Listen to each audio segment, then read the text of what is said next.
Friends, welcome to my channel. ఈరోజు మనం జీరా రైస్తో చికెన్ పులావ్ ఏ విధంగా చేయాలో చూద్దాం. వాటికి కావాల్సిన పదార్థాలు: ఉల్లిపాయలు, టమాటోలు, పచ్చిమిర్చి, పుదీనా, కొత్తిమీర. మనం ముందుగా గ్యాస్ ఆన్ చేసుకొని ఒక గిన్నె పెట్టుకొని అందులో 2 టీ స్పూన్ల నెయ్యి, 3 టీ స్పూన్ల ఆయిల్ వేసుకోవాలి.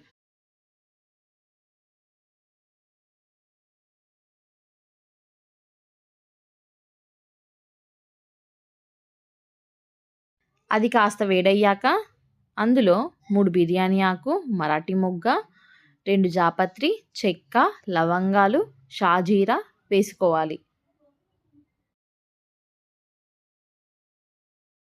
అవి వేగాక మనం కట్ చేసి పెట్టుకున్న ఉల్లిపాయలను కూడా వేసుకొని బాగా వేయించుకోవాలి.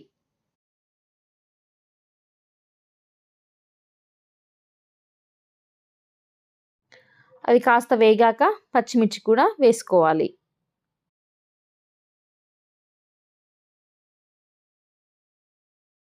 అవి వేగుతూ ఉండంగా ఆనియన్స్ వేగడానికి సరిపడా ఉప్పుని యాడ్ చేసుకోవాలి.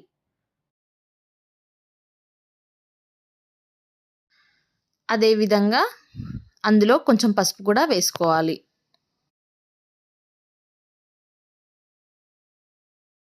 వీడియోలో చూపిస్తున్న విధంగా అవి కాస్త వేగాక మనం కట్ చేసి పెట్టుకున్న 2 మీడియం సైజ్ టొమాటోస్ని మరియు పుదీనా కూడా వేసి బాగా వేయించుకోవాలి.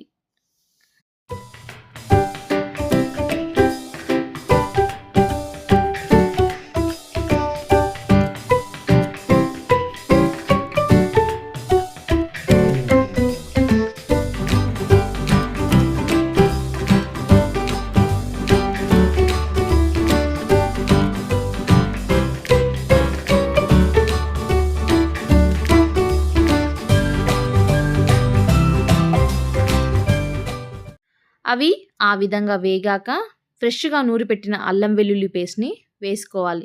ఫ్రెష్గా వేసుకున్న అల్లం వెల్లుల్లి పేస్ట్ చేసుకుంటే వంటలు చాలా బాగుంటాయి.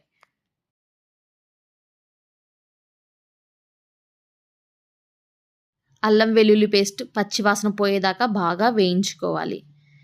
దాని తర్వాత మనం వీడియోలో చూపిస్తున్న విధంగా పెరుగుని కూడా యాడ్ చేసుకోవాలి. పెరుగు వేసుకుంటే ఆ ఫ్లేవర్ పలావ్కి చాలా బాగుంటుంది. ఒకసారి ట్రై చేసి చూడండి మీరు కూడా.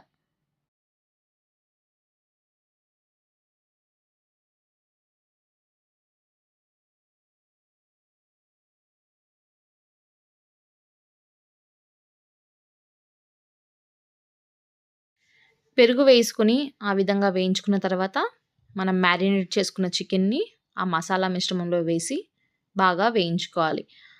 ఆ చికెన్ ఏ విధంగా మ్యారినేట్ చేసామంటే కడిగిన వెంటనే ఉప్పు, పసుపు, కారం వేసుకొని బాగా కలుపుకొని ఒక అరగంట పక్కన పెట్టుకుంటే చికెన్ మ్యారినేట్ అయ్యి చాలా బాగుంటుంది ముక్క.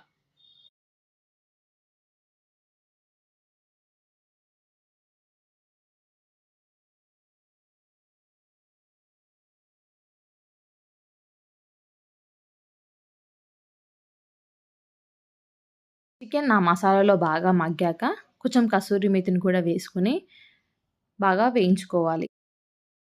ఇప్పుడు కేజీ జీరా రైస్కి కేజీన్నర వాటర్ని పోసుకొని ఎసర్ని బాగా మరిగించుకోవాలి.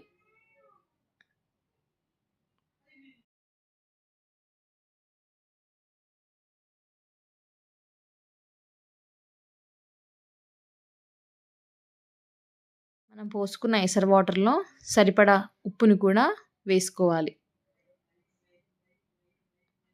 అన్నం పొడి పొడిగా రావాలంటే ఒక నిమ్మ చెక్కను పిండితే అన్నం పొడి పొడిగా వస్తుంది. ఈ విధంగా ఎసరు మరుగుతూ ఉండంగా మనం నానబెట్టి పెట్టుకున్న కేజీ జీరా రైస్ని వీడియోలో చూపించిన విధంగా నీళ్ళన్నీ వాడి చేసి ఎసరులో వేసుకోవాలి.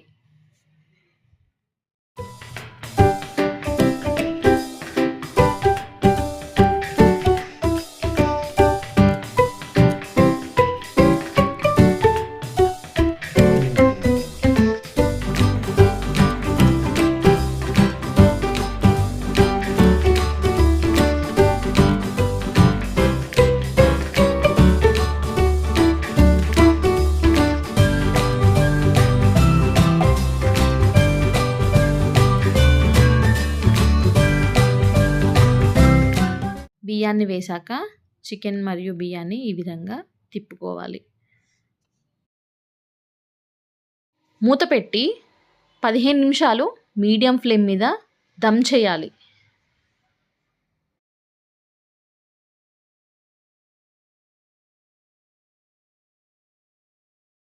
నిమిషాల తర్వాత మూత తీసి చూస్తే వేడి వేడి జీరా రైస్ చికెన్ పలావ్ రెడీ అండి. ఈ విధంగా చేసుకొని చూడండి. టేస్ట్ చాలా బాగుంటుందండి. చూస్తుంటేనే నోట్లో నీళ్ళూరుతున్నాయి కదా! చాలా అంటే చాలా టేస్టీగా ఉంటుంది. మీరు కూడా ఈ విధంగా చేసుకొని తిని కామెంట్ బాక్స్‌లో కామెంట్ చేయండి ఏ విధంగా ఉందో. Please like, share and subscribe అండి. Bye bye.